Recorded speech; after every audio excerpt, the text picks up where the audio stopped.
All right, let's go. So I just opened Cursor and I got this now available Composer 1.5 like notification with higher intelligence, fast and accurate responses to say in flow, 2x higher limits now active until February 16th. And then we have learn more option there. So yeah, looks like Cursor just released another in-house model, which is actually pretty nice. So yeah, I wanted to read through the post right now. Maybe make a post on Cursor School, and yeah, let's dive in. All right, so introducing Composer 1.5, February 9th. So I'm a couple days late, but yeah. Anyway, so previously they released Composer 1, and turns out Composer 1 was a great success for them. It became one of the most used models, along with Sonnet and GPT-5 and so on. Okay, so now they have been hard at work, whole team after that, and they have some new updates for us now. Composer 1 was cool in that it was way faster than any other models. We can take a look at that. So we can check this. So intelligence was like a tad below the best frontier, and we can check the best frontier model, I think, was down here. So the best frontier is GPT-5 and Sonnet 4.5. So Composer 1 was like a little bit less intelligent according to their internal benchmark than GPT-5 and Sonnet 4.5. So fair enough. But somehow they made it like a lot faster. 3 times faster, 4 times faster. I think they had the actual number here somewhere. But yeah, anyway, Composer 1 was great since it was a lot faster than previous models. So let's see if they can redo that. Okay. So now they have, okay, intelligence, speed and intelligence. Balance between speed and intelligence.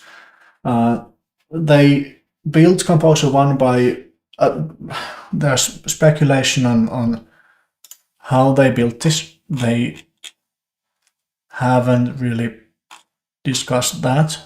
But the assumption is that they used, for example, GLM's 4.6 and then just did like post training on some open source model. That's the assumption. We don't really know. Anyway, Composer 1.5, they did the reinforcement learning, the post training thing, 20 times further than Composer 1. On the same pre-trained model. So they did lots more reinforcement learning on some base model. Okay. Oh, the compute used in post-training of Composer 1.5 even surpassed the amount used to pre-train the base model. All right, so they used quite a lot of GPUs for this. And things got better and better as they continued to scale the reinforcement learning. I would love to see more in-depth article about. I don't understand how all of this works, but I'd love to see an like article or video breakdown or something around how all of this works and like what do they use as the target for the reinforcement learning.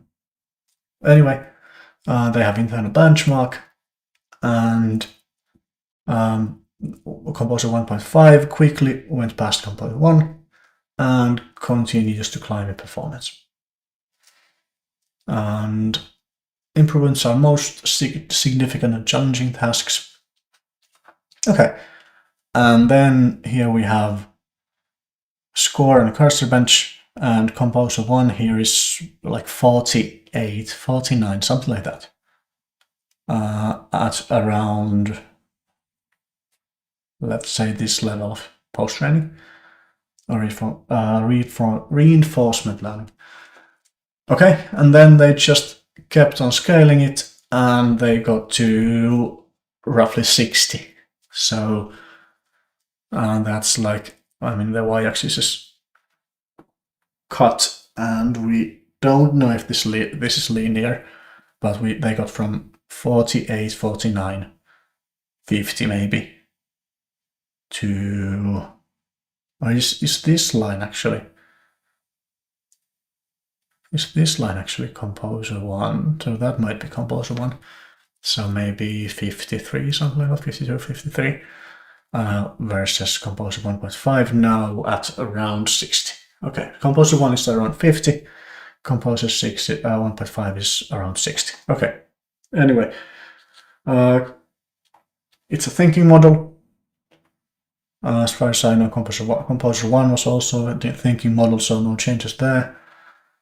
In the process of responding to queries, the model generates, right, yeah, thinking. It's a thinking model.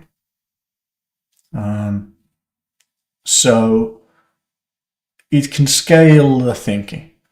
It can dynamically think harder, think longer, or just answer quickly if the problem is easy. We'll see how this works, how well it can determine if it's a simple problem or a hard problem, but that's fine. Well, all good. Very cool if we get faster models. Faster models are always quite nice. And then Composer 1.5 scores strongly on agentic coding tasks. So we have Terminal Bench 2.0. I don't know what this bench does, but apparently Composer 1.5 scores somewhere between Sonnet 4.5 and Opus 4.6, and significantly lower than GPT 5.3 Codex. And looks like these are interesting models to play with as well. But let's do Composer 1.5 first. All right, to handle longer running tasks, Composer 1.5 has the ability to self-summarize. This is interesting. I don't understand what this means. I don't understand what this means exactly. Continue to exploring a solution for a solution even when it runs out of available context. And as part of RL by asking it to produce the usual summary when context runs out in training. And this may trigger several times. And we find that self-summarization allows the model to maintain certain original accuracy as content length varies. Okay, so a lot stronger than Composer 1. And it's great. It's fast, so it's great for interactive use. Got it. So, punchline in all of this, they released a new model. It is scaled a lot more than Composer 1 was. And it's cool that Cursor is doing models. Very nice. There are no benchmarks, like there's Terminal Bench 2.0 score. I don't know what this does, what the benchmark is. We can check here. Agent Evaluation Benchmark for Terminal Use maintained by the Lord Institute. I don't know this one.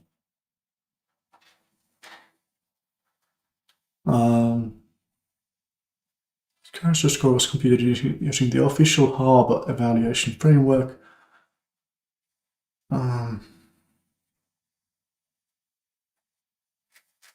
Okay.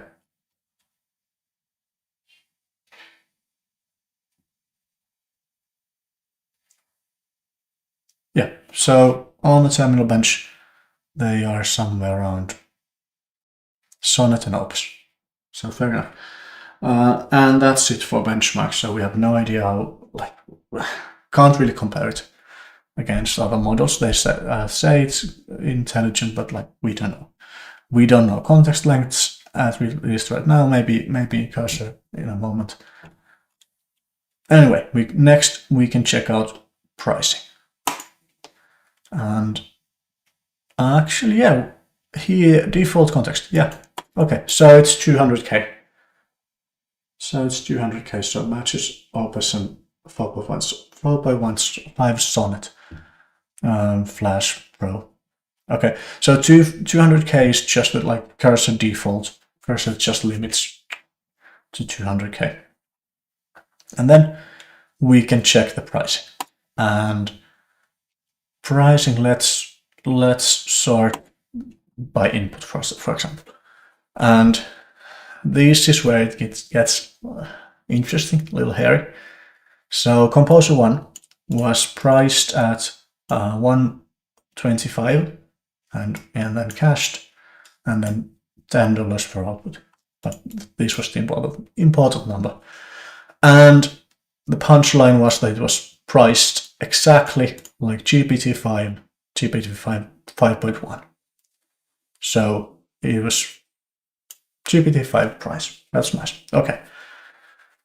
It was not quite as intelligent as GPT-5, but it was a lot faster. So give and take, it was nice. And Composer still is quite nice. But Composer 1.5 is $3.5 per million input tokens, and then 35 cents for caching and $17.5 for this one. So Composer 1 was GPT-5 priced, so like priced exactly like the lowest end, like flagship model. And then we had Sonnet, which was the expensive one, and then Opus, which was the like ridiculously expensive one. So now Composer 1.5 sits between Sonnet and Opus. So it's like the second most expensive model now, which is weird. And we don't have any benchmark really. This probably is not, I would assume, not really knowing anything, I would assume it's not as intelligent as Sonnet, for example, or GPT 5.3 Codex, which is supposedly a great model, for example. So yeah, and it's like double the price of GPT 5.3 Codex, which is like the top model from OpenAI right now. So that's that's one of the issues. And then another thing here is, we can take a look at this one, is that they updated, a couple of things. They updated the pricing in Cursor so that right now I'm a pro, I get X amount of usage out of the subscription. And that usage is split between Auto plus Composer, and we have no idea how much quota we get on that, and then API, which is right. Auto and Composer models, additional usage consumes API quota. So this is still new, but for API, so this would be GPT-5, 5.3 Codex, for example, Sonnet 4.5, Opus 4.6. It's $20 of API usage and higher limits on higher models or subscriptions. But then there's this extra Auto plus Composer bucket, and supposedly this new model consumes this quota. So they raised the price of the model by quite a lot, but they also just gave it its own like slot or quota for every Cursor user. So yeah. Anyway, not sure what that like I mean, honestly, I don't really care. I just want to know how much usage I can get out of Composer 1.5 and Composer 1, and if the new model is good, and if I get more models, more usage, more tokens out of my subscription, then nice. All right, great. I'm fine with that. Okay. And on top of that, yesterday, the Cursor team... Okay, so they are clarifying all of this. So we've raised the limits for Auto and Composer 1.5, which is... I have no idea what this means. So more quota, for example. Usage, so yeah, quota. So there's way more Auto and Composer 1.5 usage or quota right now. Right, this might be just Composer 1.5. Composer 1.5 now has 3 times the usage limit of Composer 1. And this is really weirdly phrased, said, but Composer 1.5 is half off right now through February 16th, so like a couple days, up till Monday. Also, this is weird. So we get 3 times the usage compared to Composer 1, even though Composer 1.5 is almost 3 times as expensive as Composer 1. So I don't know what to make of any of this. Based on the list rates, it looks like this is really expensive. And then based on the blog post, it looks like this is 3 times less expensive than Composer 1. But this is unclear. We'll see. We'll just use this and figure out how it works. Anyway, they expand on the model. Cursor to make ambitious changes across the entire code bases. Developers are definitely asking Cursor to make ambitious changes across the entire code bases. Please refactor the whole code base, for example. And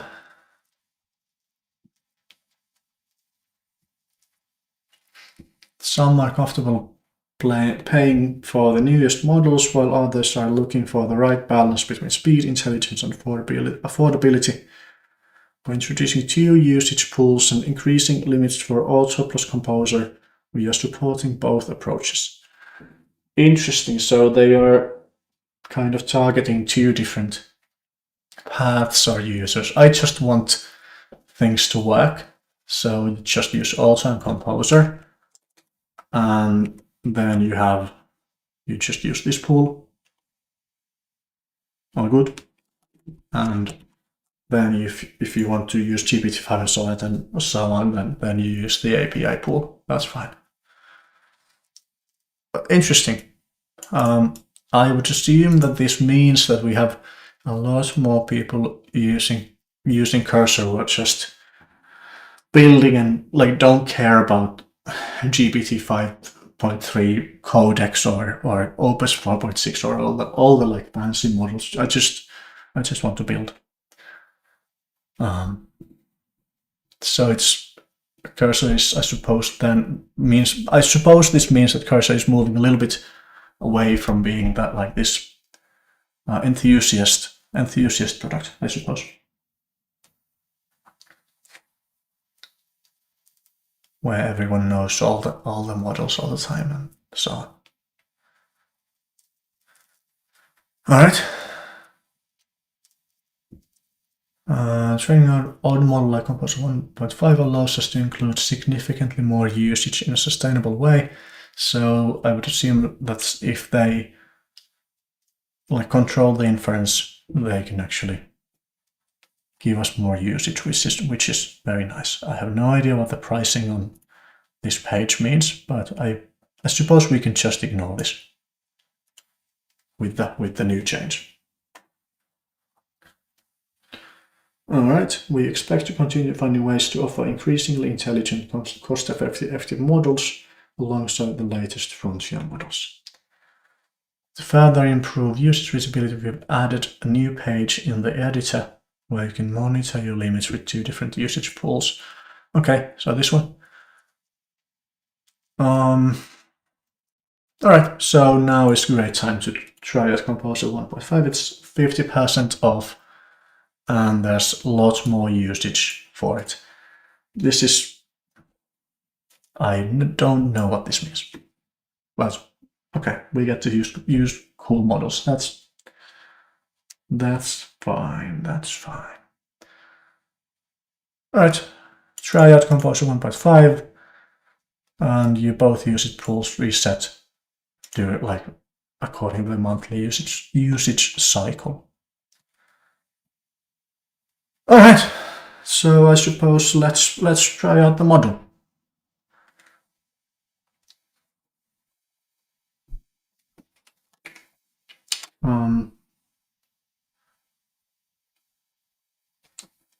Let me take a screenshot of this one.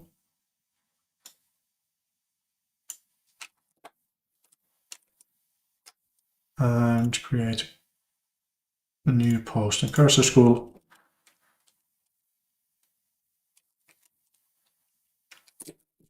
New model from Cursor Composer 1.5. And let's paste the image there, and also I think let's paste that image there, and also that one. All right. And in the meantime, let's just leave that open for now. I have this thread for going from 0 to a microSASS, and turns out this wasn't so great. So let's copy this. This is fine. Log into Convex. Open the cursor in your folder.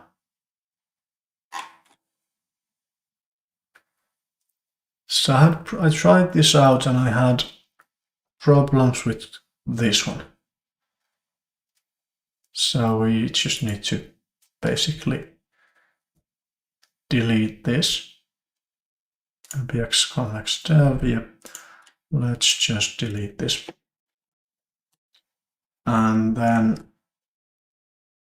yeah, this is the right project. And let's pick Composer 1.5. And let's try out this one. Please edit this prompt to produce a beautiful and now this prompt includes setting up Convex and auth. Let's remove those and instead just produce and what does it even do? Hard requirements. Just produce a beautiful landing page in React.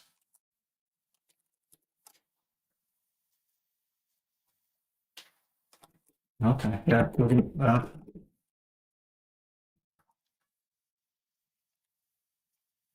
Yep, that I think works. Don't build anything, just give me a better prompt. It's just simple. Just a landing page, just a beautiful landing page. Stack is React white, Tailwind And then what else? What else? TypeScript.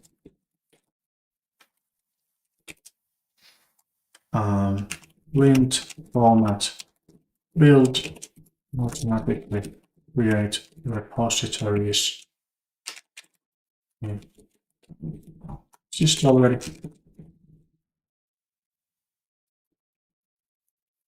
Repository in GitHub and project in Excel and connect project. Repository in GitHub to project in Excel.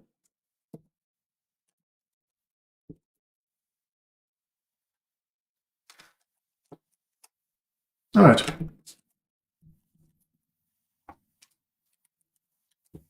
Yep. Don't build anything, just give a better prompt. Here is the prompt. Okay, so the context here is that I had problems. Oh, that's weird. Too many MCP tools are enabled for this model. Let me see. I don't think I have any MCPs enabled for this one.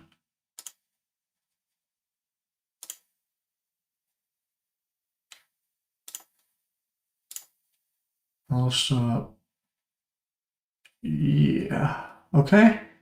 That's weird. So I have 84 enabled, but I think we can just disable a bunch of these. Yep, we can just disable those. And then, interesting, that's a new one. That's a new one. And copy all of this. I mean, let's try it again. Yeah, just copy all of these and show we can hit enter on all of this, that's fine. Okay, so what is revised prompt?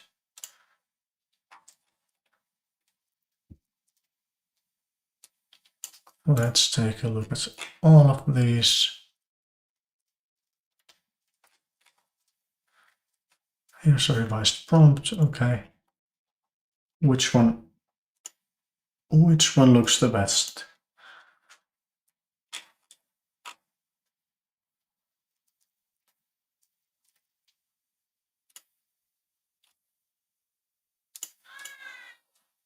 I mean, honestly, I mostly care about the actual steps, npm gh, npx vercel.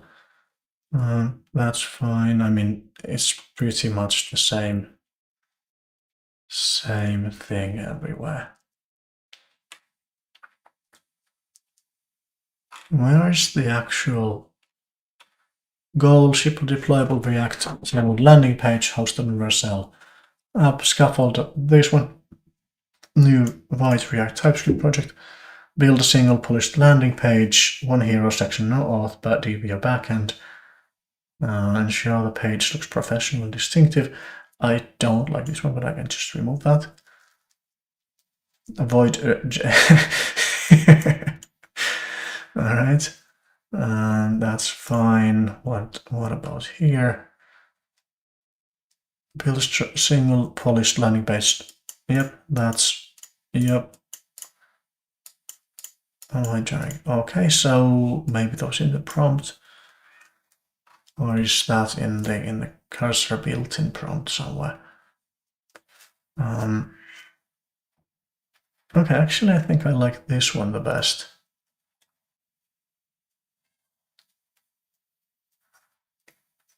Make private initialize git commit locally push domain. Scaffold add tailwind. Yeah, there's the no generic AI slop. I don't think that was mentioned in the original prompt anyway. I don't know where that comes from. But I like this one the best. This doesn't really care about the AI slop part, since these models don't really I don't trust this to know what that means. Okay, so we can just copy paste this one.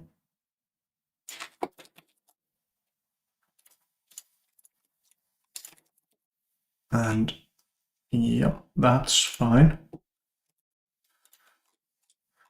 And we can do this. Chat. And let's do Composer 1.5. And please restart this project. All of delete all existing files.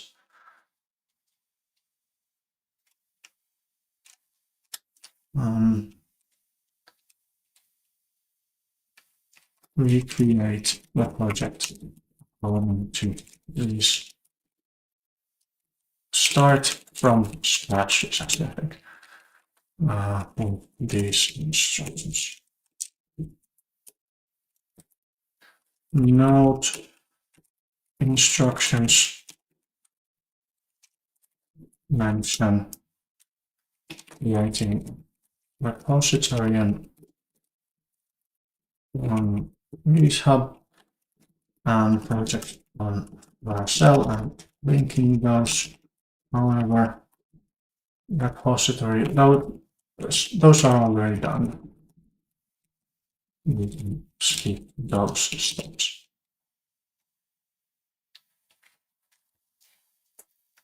All right, let's try out that one. And now I'm actually interested in how fast Composer 1.5 is. They claim it's fast, and Composer 1 was great, especially because it was so fast. Okay, so it's just flying through deleting files, and it actually did delete the files by running it like the built-in delete command instead of just nuking the entire folder with a script, which it could have done. That would have worked just as well. All right.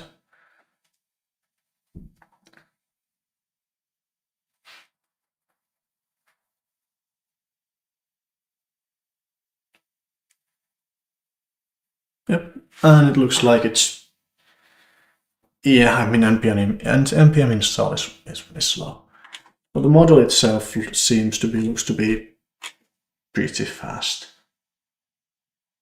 I would say. At this point, I honestly can't tell the difference between 1.5 and 1. Actually, that was interesting. So it did, I think, 3 different commands at the same time, one of which was MCP call.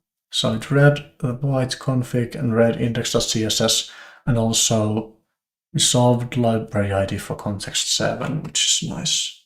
Okay, so we need to accept prettier RC and prettier ignore.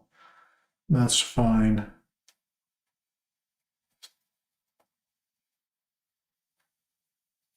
That's cool that it's setting up prettier. That's nice. I do like that. Let's see if it works, if the npm install works. Oh, and it's doing the like front page for baby tracking, which is nice. All right, and these, like, I think it ran these pretty back to back, maybe not parallel. Status, okay. Check no, add everything.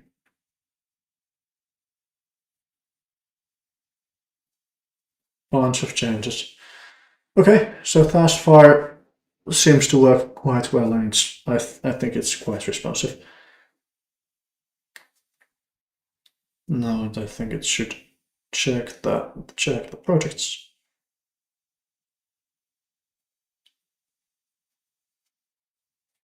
All right, so I pushed everything, and it's just checking that the Vercel project is ready. Okay, and status done. Everything is fine.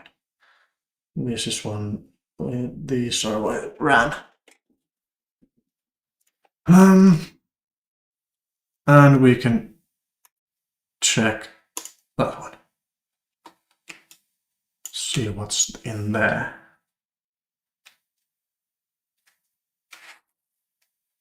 Okay, that's not my side. All right, so it doesn't really know that now. That let me check that. Let me check that site. Yeah.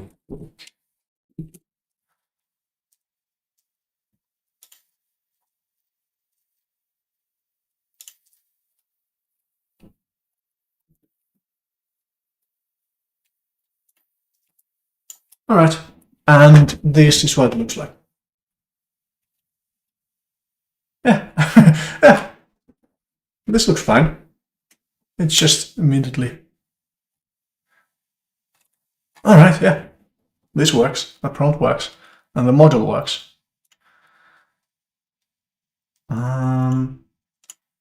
Composer or Composer 1.5 as the model for the previous command.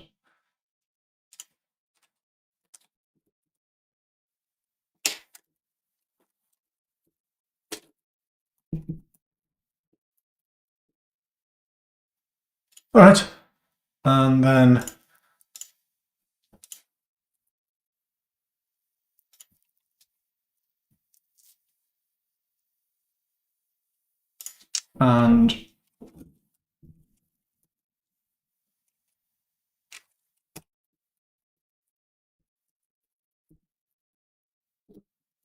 separate tutorial add lines. Okay.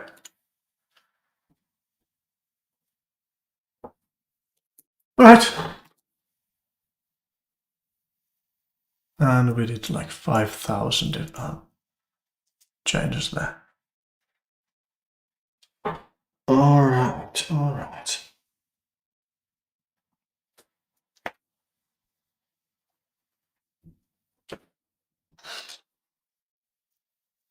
All right. I mean, let's actually start building this one and properly trying out Composer 1.5.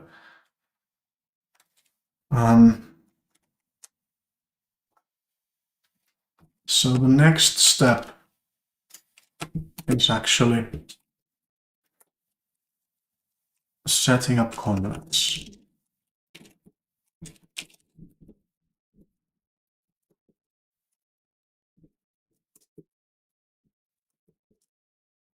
Okay, I don't remember how to set up convex, so let's just ask Composer 1.5. Don't change anything, just the instructions.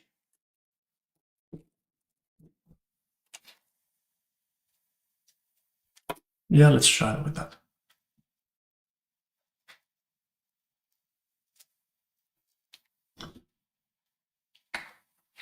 Right, so the idea here is to just first set up all the like basic necessities so that we can actually start developing the application. And turns out that like structure is the first create a repository in GitHub, a project in Vercel, and a project in React. Like just set up a project and then push that to GitHub, push that to Vercel, have it deployed, and then we can set up convex for it. Let me actually push that like that. Then we can set up convex for it and start actually building things there.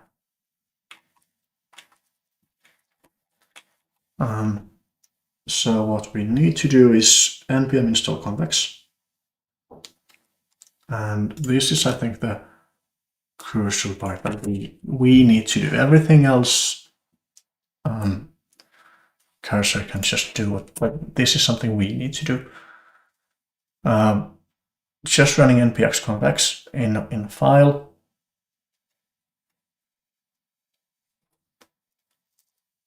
So okay, so this just does a bunch of stuff automatically. Right. Okay. So we need to do that first. Okay. Let's try that. npm install convex, and then this one, like it asked us to do, and then it just creates a bunch of stuff. I ran and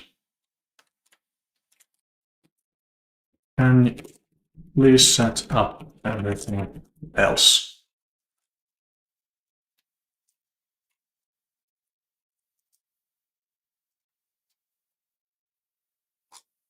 Right, yeah, that works. And here, one of the cool things that Cursor devs talked about is how Composer One can actually call multiple files at the same time. So here we can, at least to me, it looks like it's writing to multiple files at the same time, which is weird how fast everything is when it's doing that. Yeah, there looked like it wrote to two different files at the same time. Also, one cool thing I'm looking forward is that we'll try out plan mode in a moment. So maybe Composer One can actually call the subagents automatically, which would be really cool.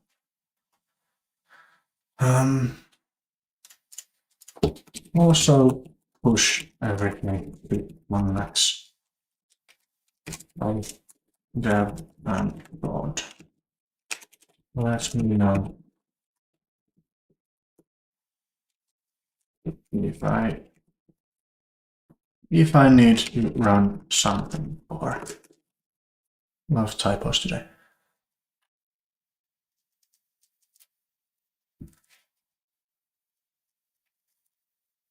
All right, npx const deploy. Okay, so I don't need to do anything, it just does. All right, that's beautiful.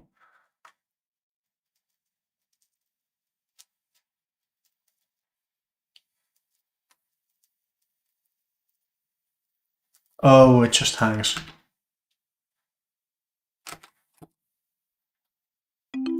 All right, well, that works. Can you set up these yourself? Can you set up the environment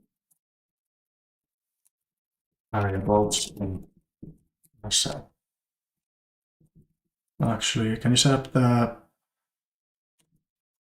production?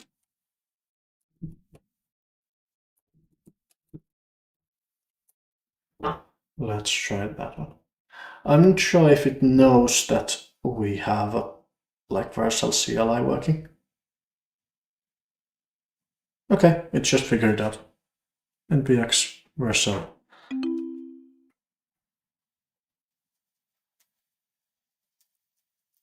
Okay, so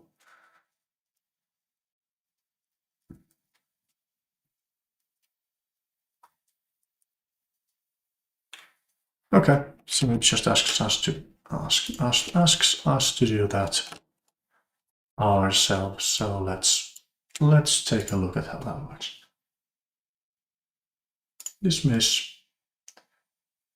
I think this is fine. I don't think we have anything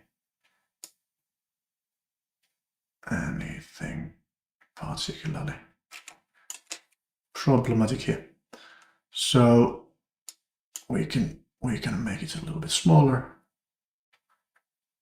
There we go, and there we go. That should be better.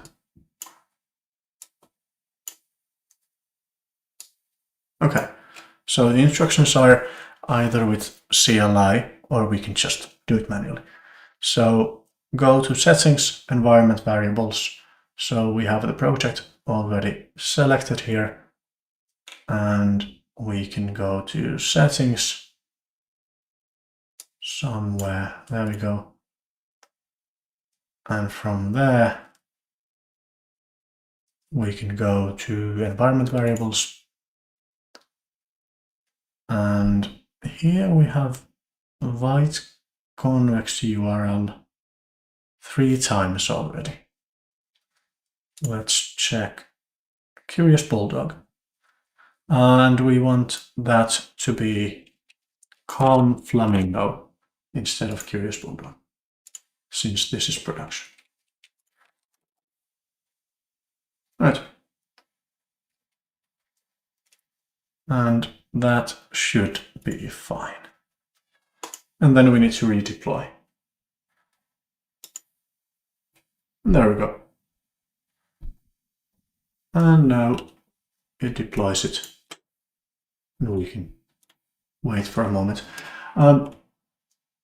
While it deploys, I think we can just start building this one. Let's do plan mode. Actually, let's figure out how do I phrase this? I want the module to just ask me what the features of the product or the application should be. Let's figure out the main features of the application. Now, the main feature of the application is logging how much milk a newborn baby has drank.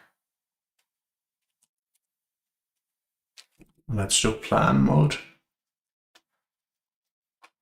Now, logging should be very simple, just the amount of milk the baby drank, and if it was,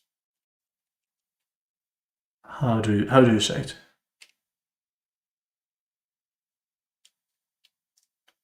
Like breast milk or formula. I think that's the word. Maybe.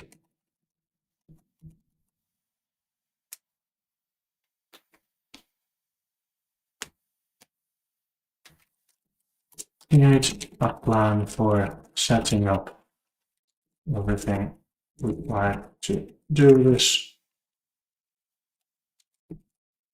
Auth connects DB schema. Authorization.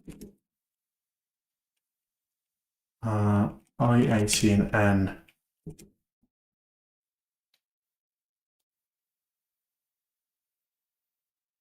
Whatever else is needed. Ask me a lot of questions. Figure out everything. It is time to ask the overwhelming amount of questions. Please be extremely thorough. Can't write thorough with the questions. I may have the names wrong. Then create an extensive plan for building out the application. Make sure to lint format build.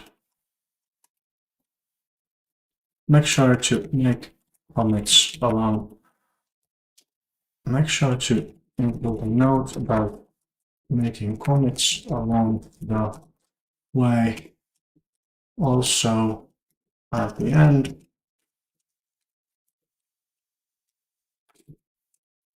project should be linted, formatted, and built type checked and built along in a way to make sure it works. Also add tests, unit tests, unit tests for now, and also push the database schema changes to Convex dev and prod. And all of this should be a rule instead of a prompt here, but let's fire that off. And in the meantime, please create a rule out of this prompt snippet so that this section snippet, I think, doesn't have to be included in every prompt. That is just included always. And the agent always knows automatically to do all these things. It should be created when creating the rule. And now should happen something cool. So it should automatically learn create rule, which is very nice. Okay, and I want to check out those as well. So it learned a skill. Always apply true development ritual commits, often verify quality tests and deploy schema changes. Treat each feature fixed as a journey with checkpoints. Don't race to the end. Pause, verify, and record progress. Commit after each logical step. Yep, that works. Before, yep, this is very good. Yeah, that's fine. I don't, for personal projects, I don't care, but that's fine. Yep, that's good. Format, lint, build. All three must pass. Oh, type check must build. Yep, that works. Okay, and unit tests, add tests, run tests. Add one. Yep.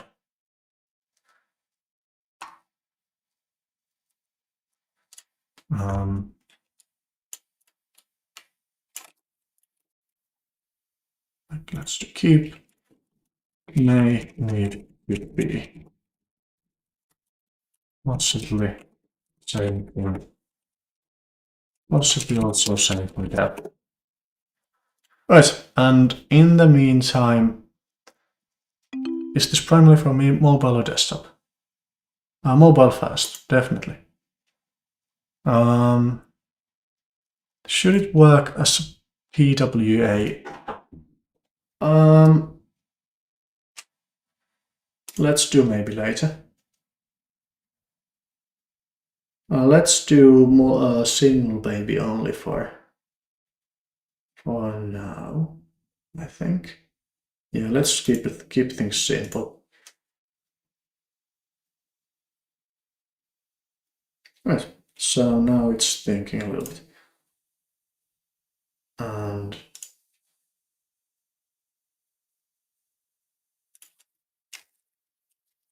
please check if that. Let's just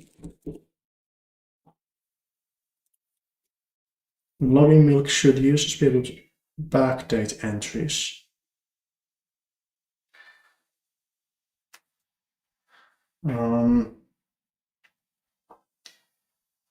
now, I think let's go with just the simplest option. Oh, skipped one. Both dev and prod are configured. Yep. Oh, it just skips the first one. Testing framework. No preference, you decide. This is just beautiful.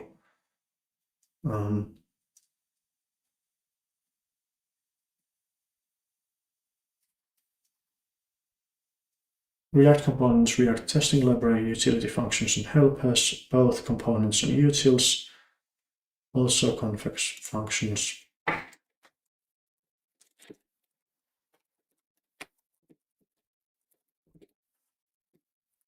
Functions and helpers.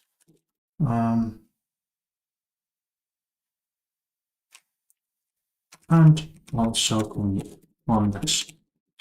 Actually, let's try this one. Can I select multiple things? I can just select multiple things. That's beautiful. Okay, just continue.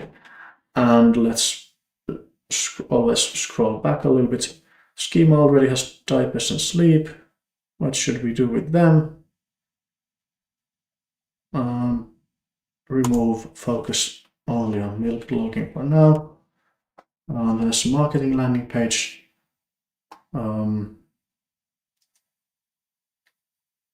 Yep, that works.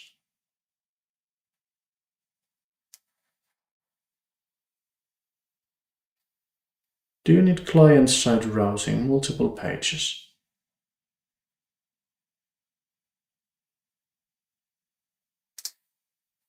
I'm pretty sure we need a few pages. Dashboard settings, maybe history. Okay, is internationalization required? I did say internationalization.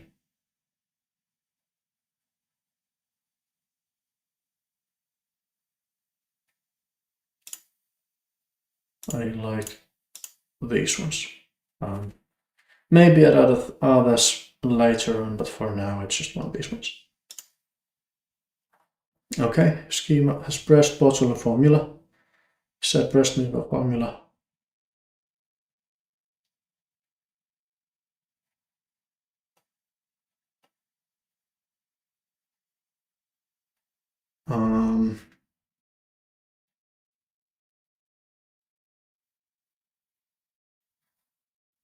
I actually don't know what should be. What should be the correct thing here? Let's keep it simple.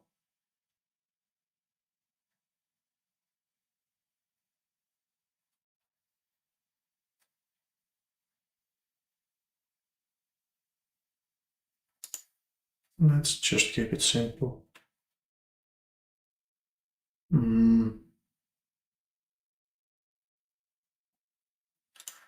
Let's do just milliliters for now.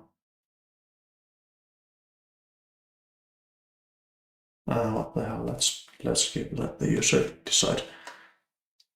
Breastfeeding nursing, do we need duration in minutes relation to amounts?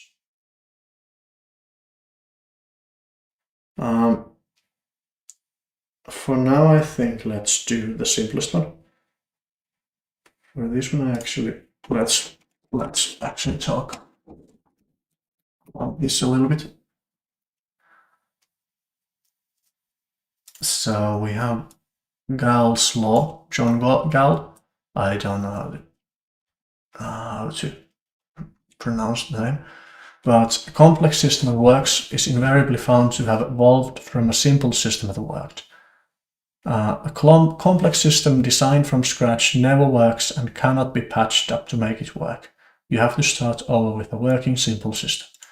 So this is what I'm thinking about at every step. Or at least try to think about that.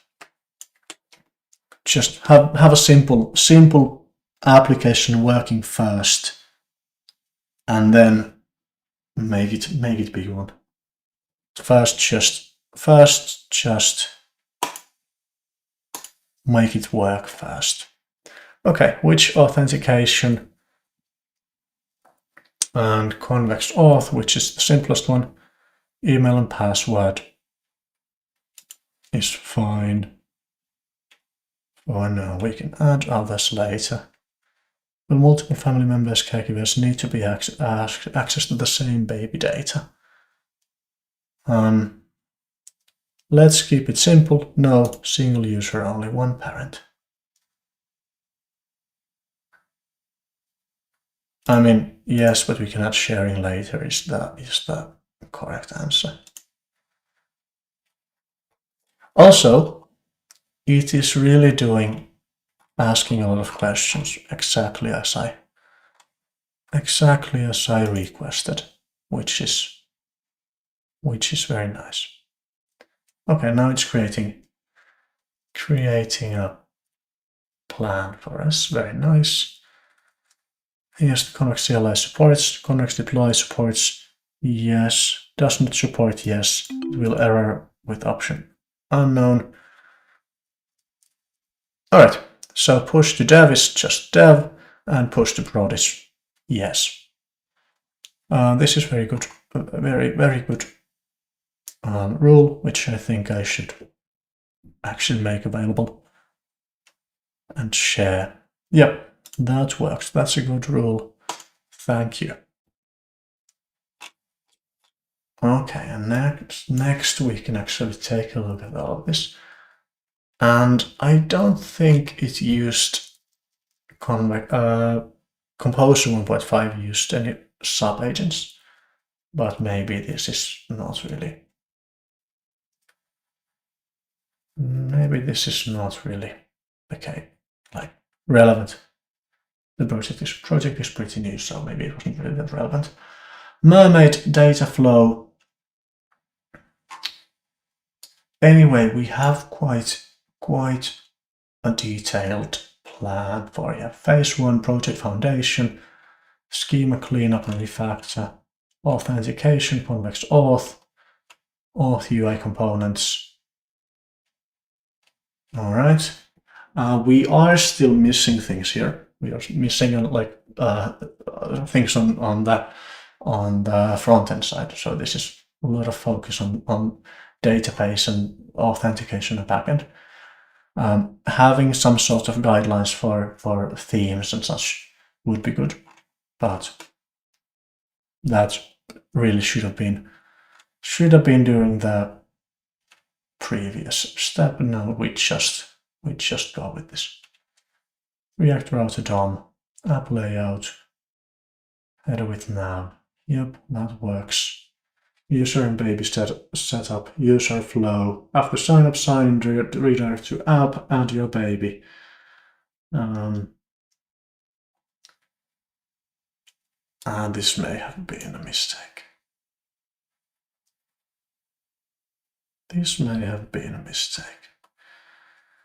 Alright, anyway, milk logging UI, feeding history, dashboard integration, polish and deployment. Awesome. Looks nice, and now we can just Composer 1.5. That's interesting. Agent model. What does that mean? None of the other models are agent models.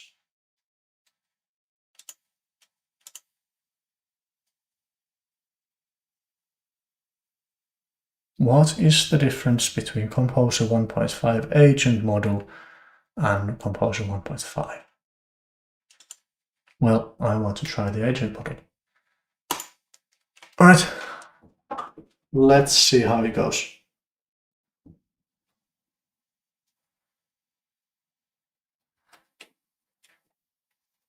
And it is executing phase 1.1. It did not create any to-dos for us, at least this time. I think this project would have had plenty of to-do items, but apparently not.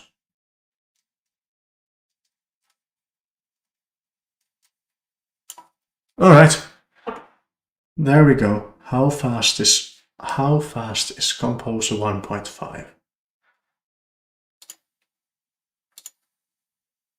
We can make that a little bit bigger.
All right, I think that's plenty.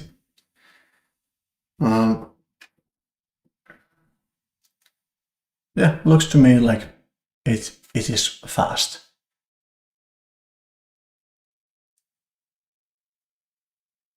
It's stuck in there a little bit every now and then since it needs to run all of these commands and npm and terminal and all of that is slow. But the model itself seems to be quite fast. Let's see.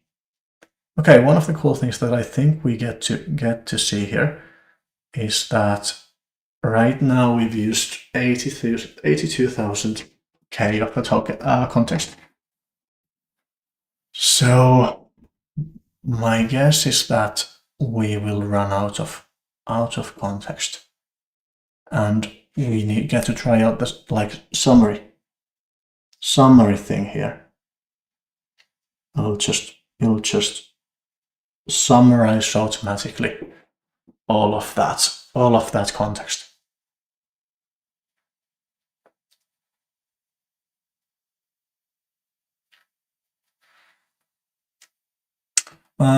Hey Gemini, I think you're listening. Gemini. One cool note here is that all of the tools, like CLI tools and MCP tools and all of those, are actually slowing down the development. So Composer 1 would actually be a lot faster and would just fly through all of this if only all the tools were faster. So npm run validate and MCP polls and all of that. So I think we will have we'll see quite a lot of way faster tools like we do with UV and Rough and all of those, which are just blazing fast. I think we'll see way more tools like that. And actually, I'm interested in if there already are faster tools like those, and I'm just not using them. So that's one for Gemini. I need to learn how to pronounce the model name.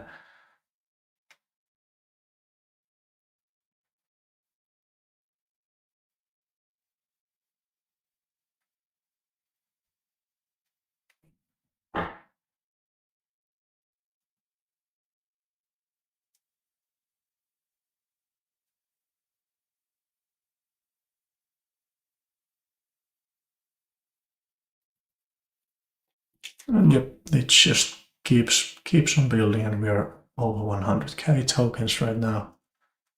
For context. And the API usage has not moved an inch. So we are just burning through the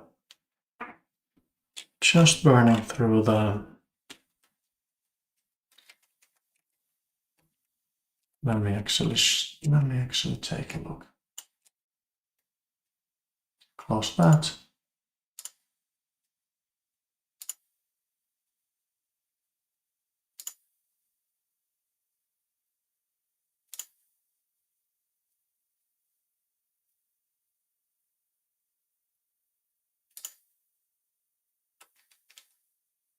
Alright, let me see.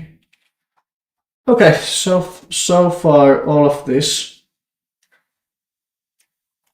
has consumed like 2% of the Auto plus Composer quota. So that's really not that much. That's very nice. Let me bring this back up here.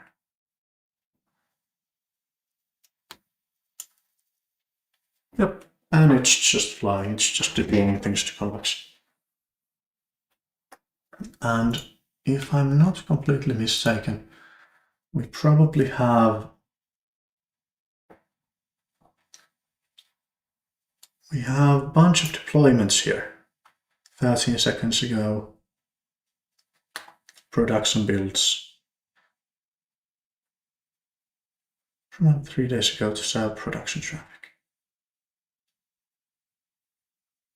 Right, so yeah, we have Oh, that's not 13 seconds ago, that's 24 minutes ago, and that's just the build took 13 seconds. My bad on that one. Okay, so looks like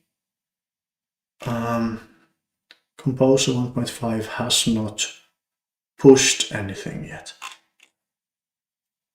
It's still just running everything locally and running npm run validating all of that.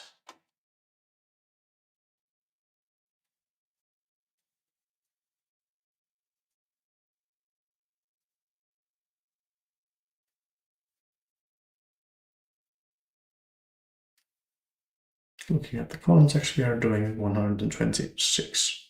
Okay, so that's fine.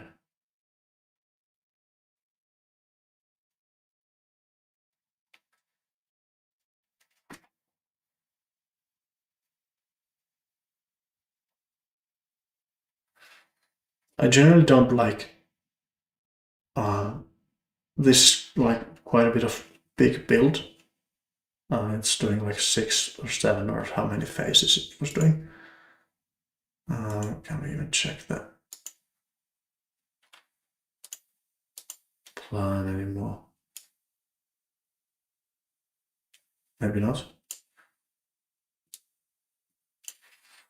So I'm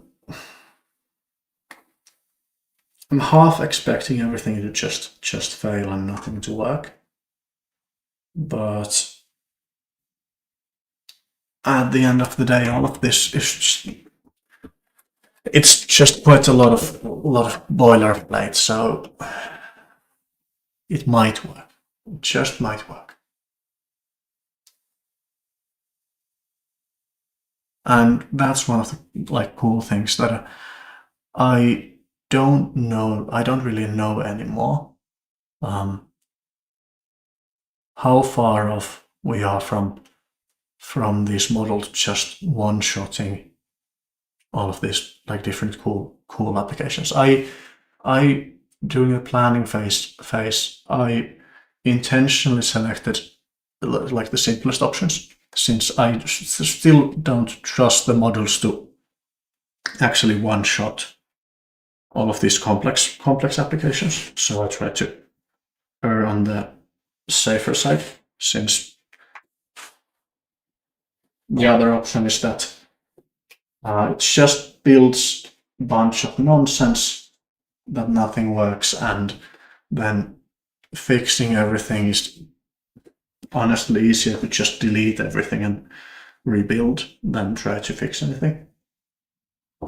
So I prefer to go from like something small that works to something a little bit bigger that works, and all the time have the application actually working. I much prefer that, and like working and being useful. And that doesn't really work if we do this massive just one-shot everything applications. But at the same time, as I'm like looking back through things, I started everything around GPT 3.5, or like around that time. GPT 4 just came out. We had Gemini 1.5, and then Gemini 2.0 came out. And what else? Sonnet 3.5 was great. That just came out. And I remember thinking at like, what's the level of application that these models can, how big is the application that these models can just one shot? And it was like one shot in a way that it actually works. And when I started with those models, they could one shot maybe simple web pages, nothing really too fancy. And now this just might be able to one-shot like a whole micro SaaS. Just on one really long run that just took 150k, 200k tokens. I mean, we did set up the like base, so we did set up GitHub and all of that, but after that, I mean, this has worked. Thus far, it has just built, run through things, so that's nice. That's very nice. And I expect that after this has been built, we can actually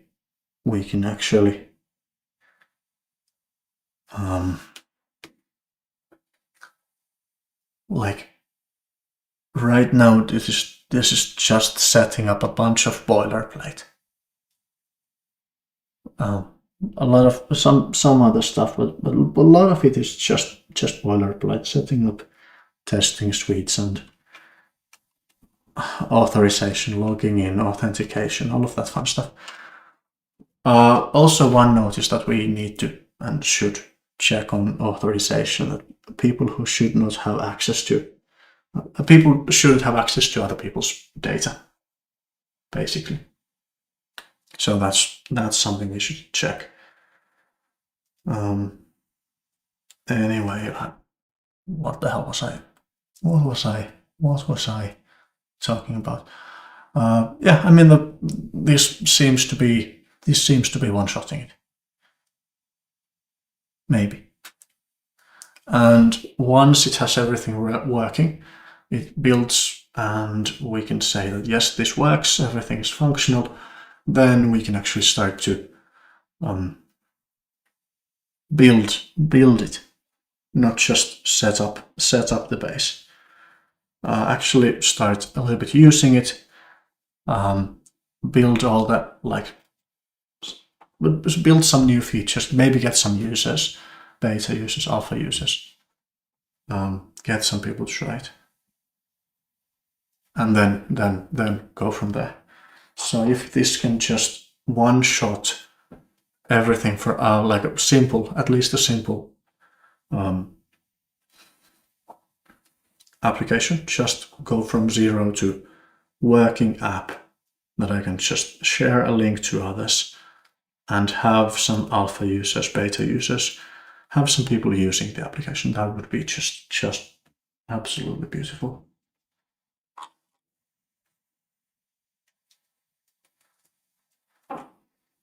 But yeah, we'll still wait for a little bit. Would be nice to have like side by side this one, just going through everything as fast as it did, and then compare that to, let's say, GPT-5, like GPT 5.1 Codex, for example. All right. I bet that it might do better job. Maybe not. Hard to say. But at least it would be a lot slower, I would imagine. Please push that changes to GitHub when you're ready. They are automatically deployed to virtual. Okay, so pushing looks like it. That's like was not mentioned in the instructions. It mentioned that we could run it locally, but I mean we could just run it in production. We could just run it in production. It takes like 15 seconds to build it in Vercel, I would imagine. Okay, a little bit more. Yeah, 17 seconds. We could just run it in production. Let me sign up in the application. And let's see what it does. Sign up. I don't know. Okay, let's generate a user email. Use that, and a password. Use that.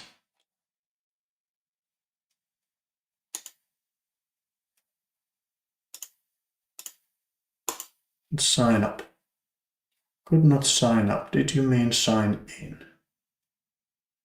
Okay, that one I don't like.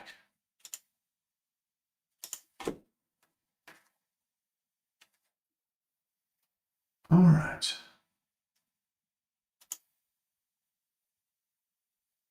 We got a server error.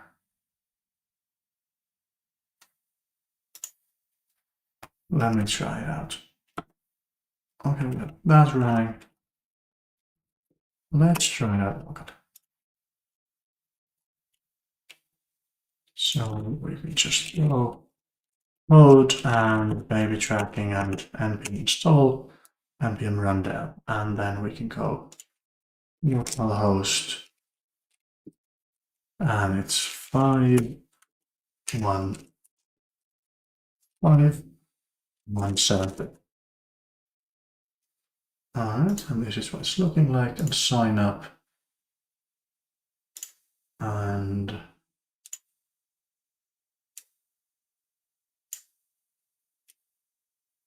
let's try that one.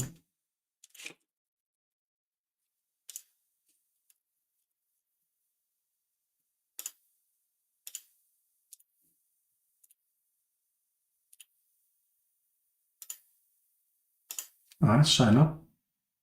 Okay, so signing up worked locally just fine. So that's good. That's very good.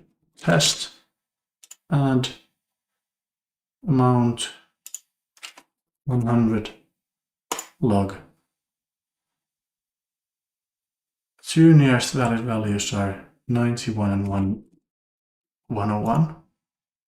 Why? What's going on with them?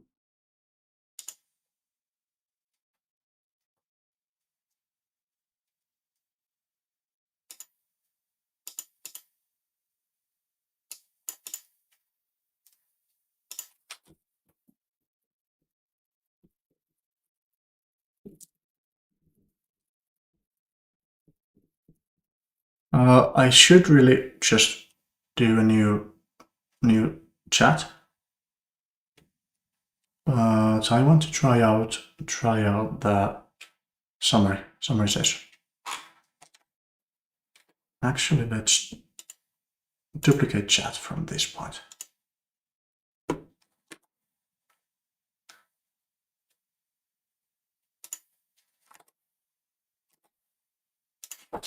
I'm trying out the application and logging new. Let's say it like that. I'm trying to add a value, but I'm getting this, and then I'll just move it there. Please enter a valid value that two nearest valid values are 91 and 101. Why don't we just allow all positive integers?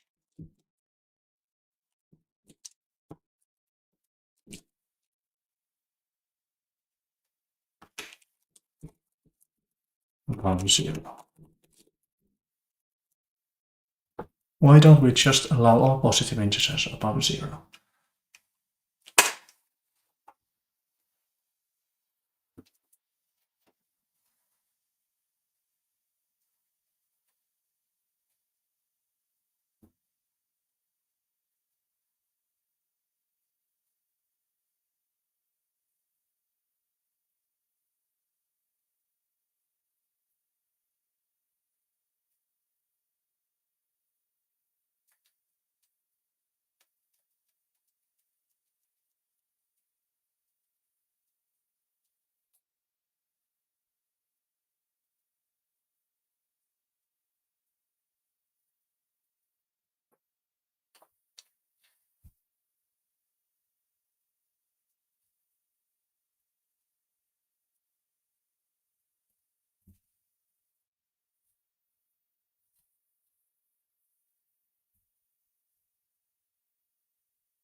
Okay, so we just had step 10. Step set to 10, which I don't think makes any sense. If for whatever reason a baby ate like 193 milliliters, and then sure, whatever, it doesn't really matter. I don't think we need to restrict that there. Okay, looks good. Please.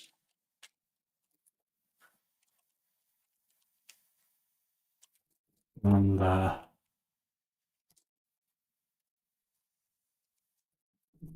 link on a light check commit and push. Run tests, lint format, type check, commit and push.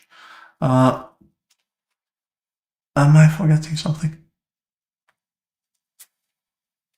Is there something else? I mean, that is fine, so we can just go with that.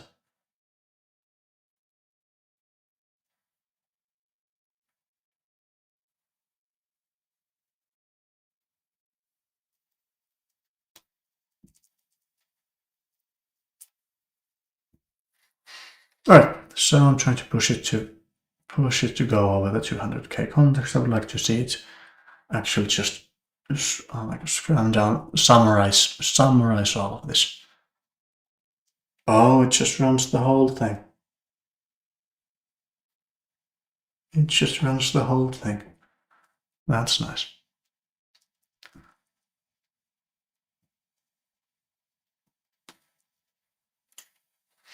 Alright. For some reason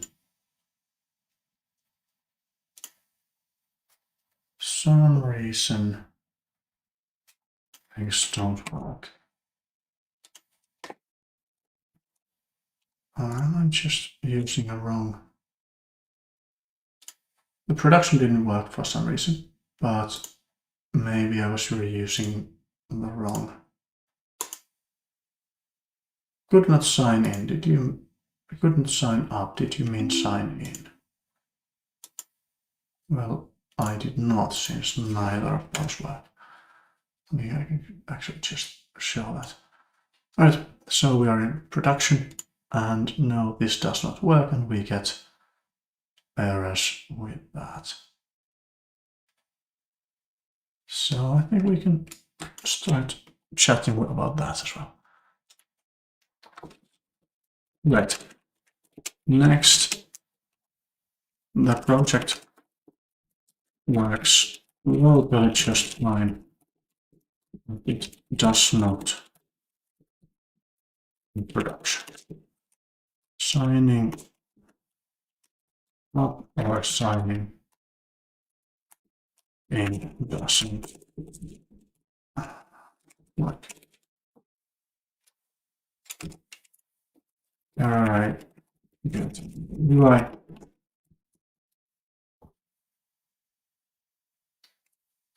And then we can just, oh, that's not what I want to do. We can just copy and paste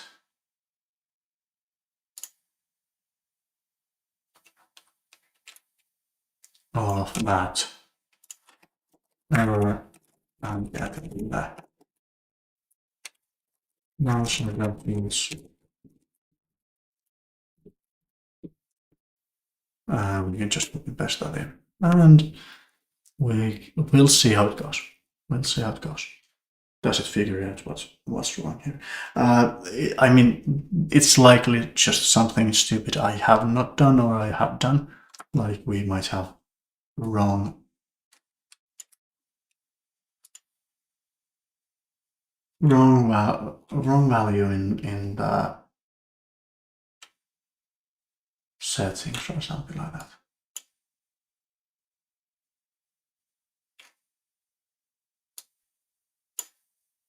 Let's go to settings there.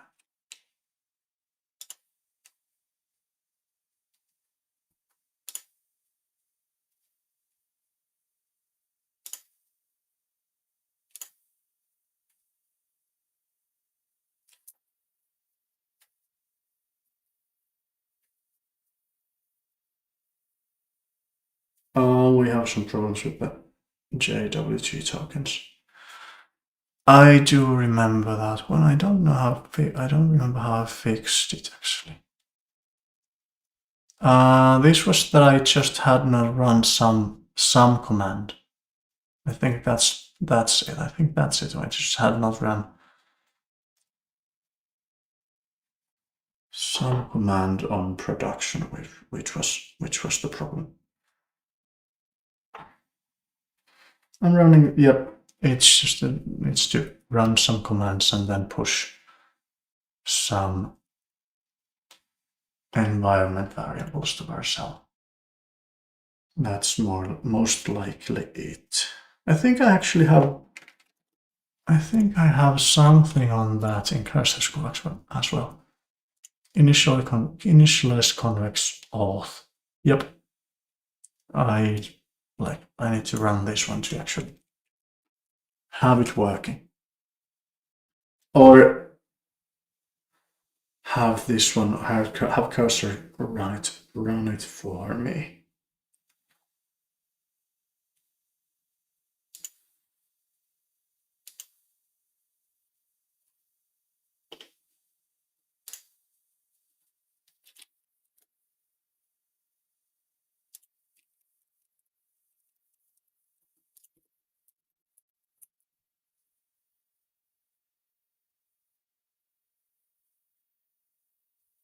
Okay. You are all set. Now it should work. Sign in, sign up, sign up. Yep, now it works. So we need to have the instructions on how to actually set up convex auth included in the prompt for actually setting up everything.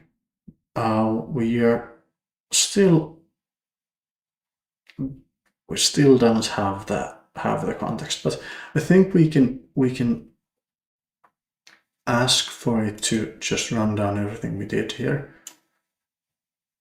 and then I think we could create a new post on Cursor School, and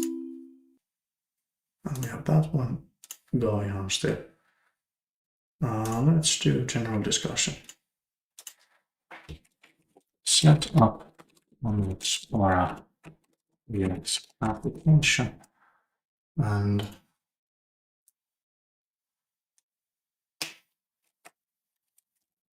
yes, I follow up thread or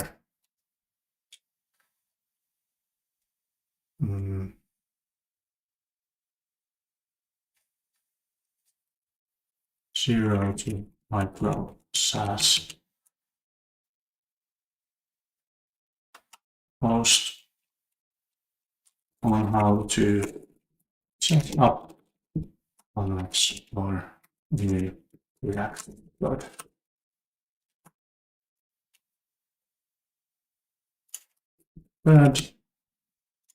And we can add here run these. And I actually don't remember what was the command. Like npm install convex might have been. I think we can check that.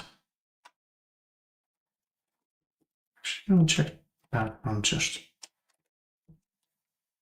Yeah, npm install convex and then npm convex there.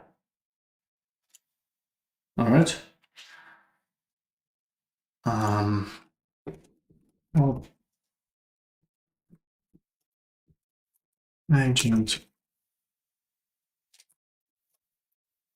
Actually, it's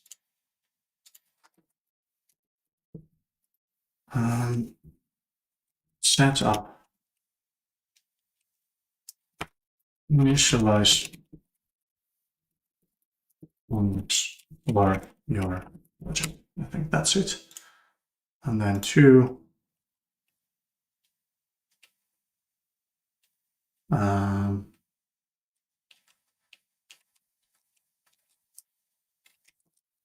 add comments. Perfect. open cursor agent and paste and select plan mode. Is that good? Actually, I think we can just do paste this. Paste this as the prompt. And then, did we have?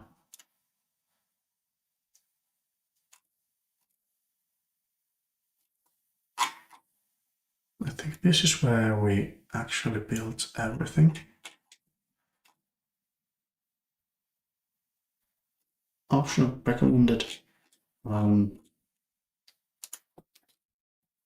Please give me a prompt. I can give an AI agent later on or setting up Convex for a branding application. That prompt should assume that I have already run npm Convex and Emacs.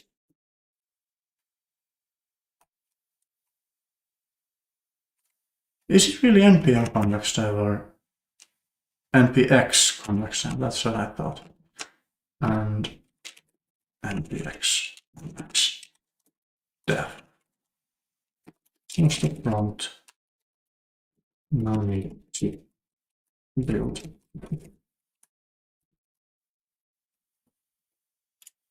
Apply, and let's in the meantime edit this one to be actually npx Convex dev, and we can. I'll do this one. So school currently doesn't have good formatting for code, but I think that's fine.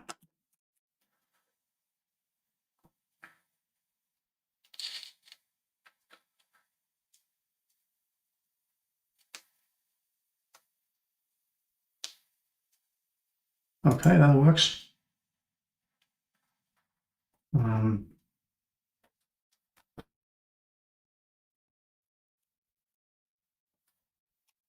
Exclude, make the prompt generic, exclude all these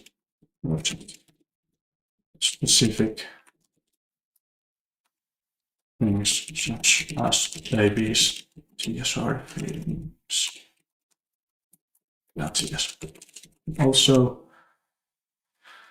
do we need to populate environment variables? Investor.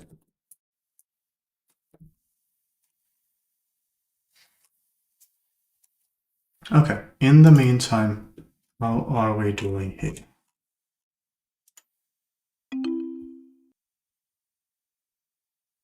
Production deployment was missing JWT private key and this one, which are required for convex auth. These have been set by running this one.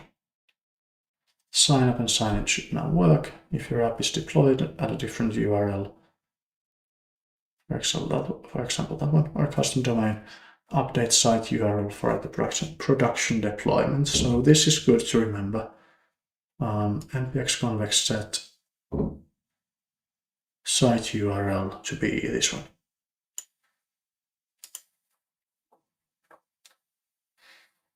So this I think is just setting an environment variable in Convex.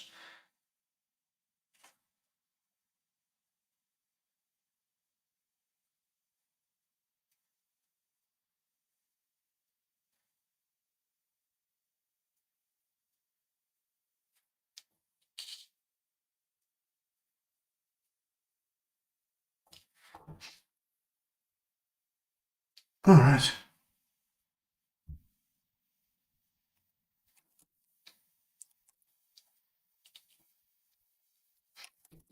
And did we have the prompt?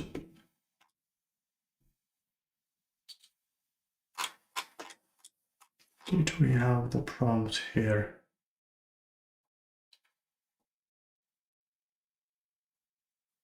Here's the prompt.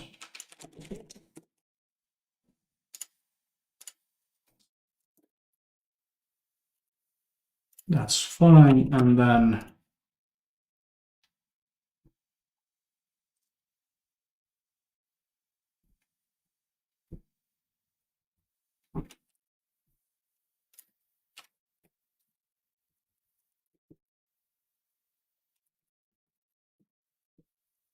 set up your convex environment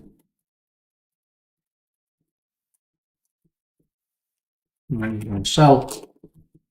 And you do that automatically using the npx CLI tool. Can you set the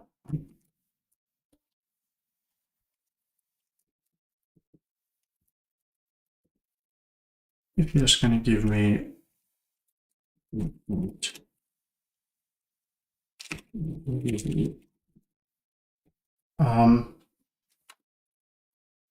edit the general prompt about how to do that. I think that's fine.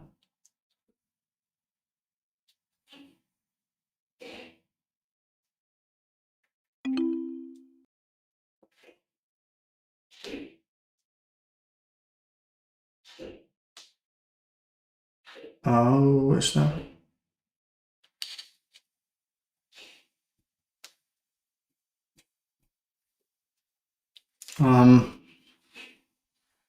Where React create that, add convex function, simple UI, deploy convex, configure production hosting environment variables.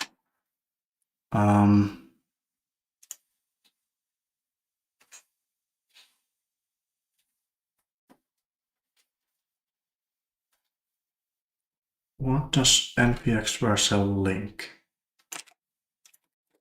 What does that mean? And why did we not do this ourselves? Oh, I see. Try outlining commands and setting the convex production URL on vercel or this project.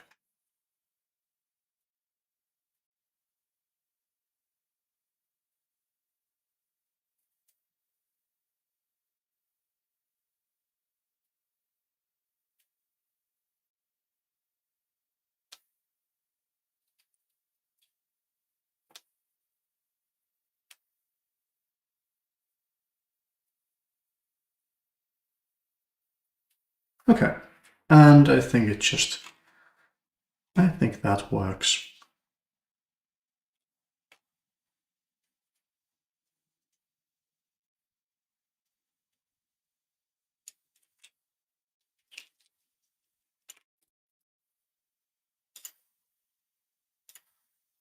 That's beautiful if we can just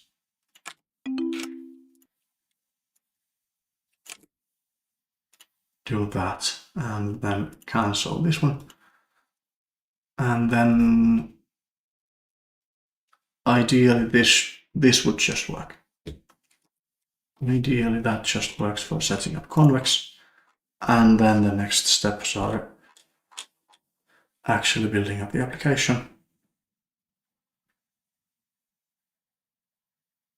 Yep, that worked. Okay, so the next step would be then to actually build the application, but this thread, I think, yeah.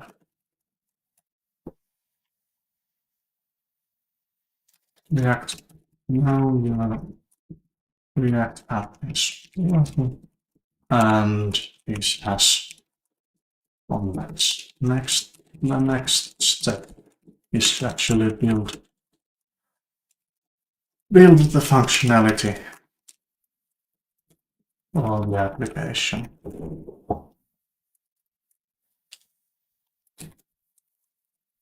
Of basic features, etc.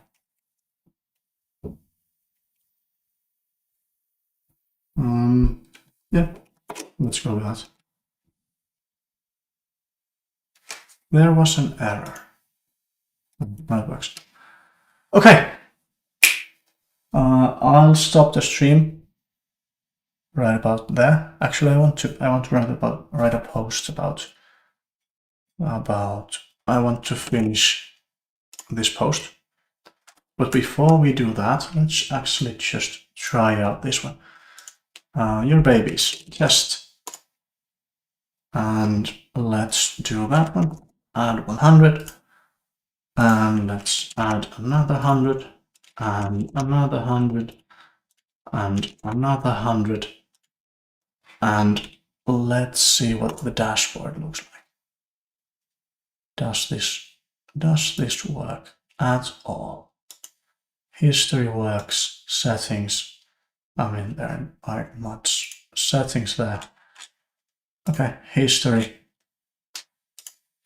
Okay, so it's just bare bones, and we can. All right. Okay, so so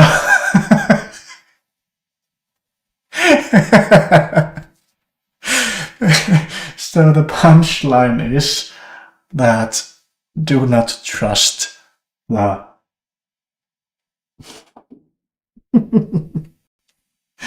okay, so Teurastus is slaughter in English.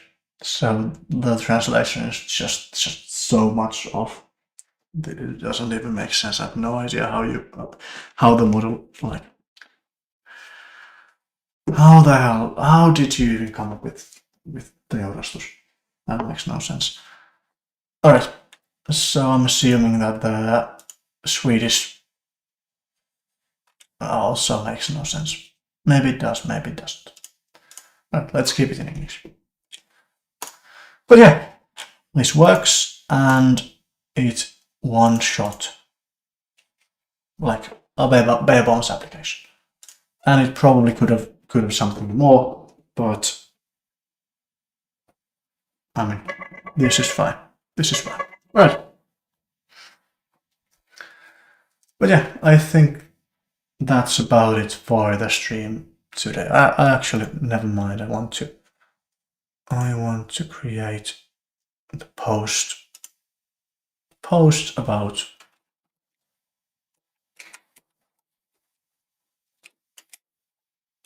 the agent.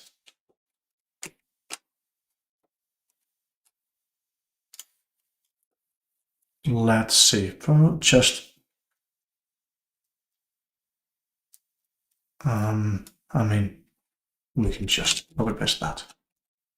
Browser released a new in-house model version 1.5. They claim that the new model is actually just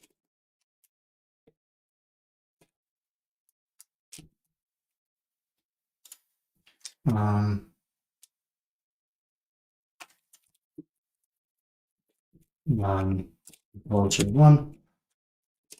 Check out the full release post here.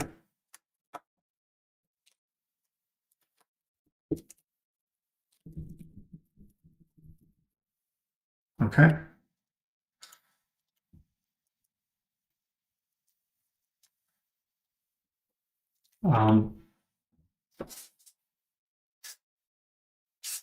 What do we write here? So I typically write about performance, so benchmarks. Well, we don't really have benchmarks. We have the single benchmark, but that's not much.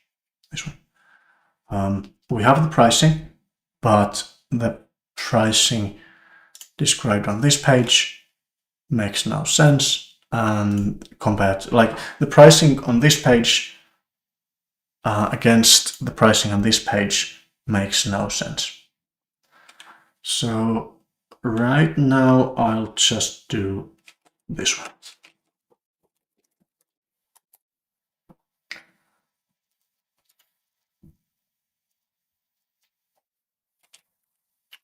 Okay, the model is 50% off or until 16th. We'll try it out. It is fast, it is intelligent, and it should be pretty fine to use. I mean, I have fun. It one-shotted the application and it did ask what good questions. So yeah, I'll actually remove that one. And this goes to news. On benchmarks,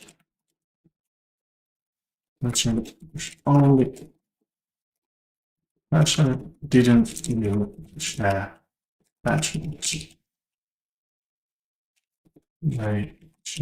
Actually, we might have the numbers for, where was it?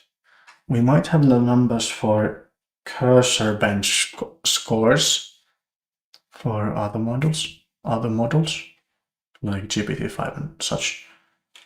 But yeah, I don't really know.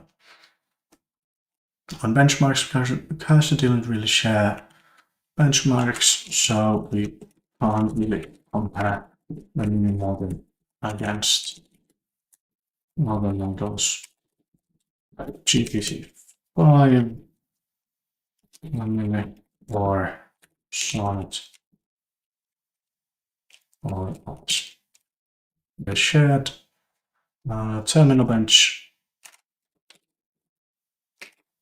which 3.1 postcode, where the new model lands between Sonnet 4.5 and Opus 4.6. This is interesting since the pricing is also just between these two models. Interestingly, GPT 5.3 codec seems to be like way better than the price. But anyway, on pricing, the pricing is confusing right now. On paper,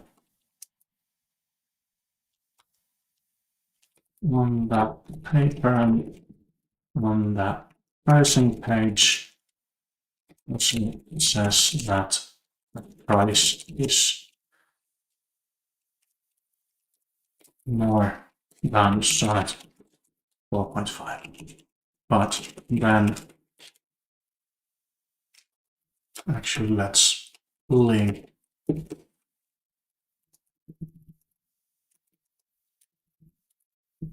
that.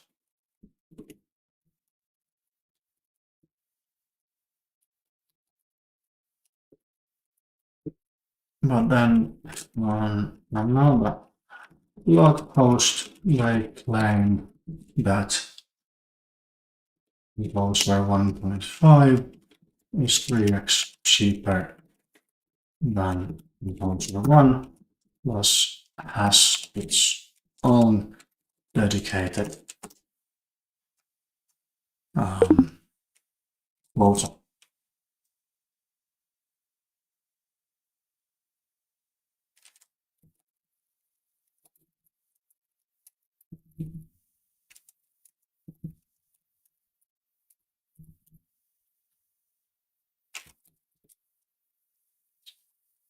these two sources seem to be in conflict with each other.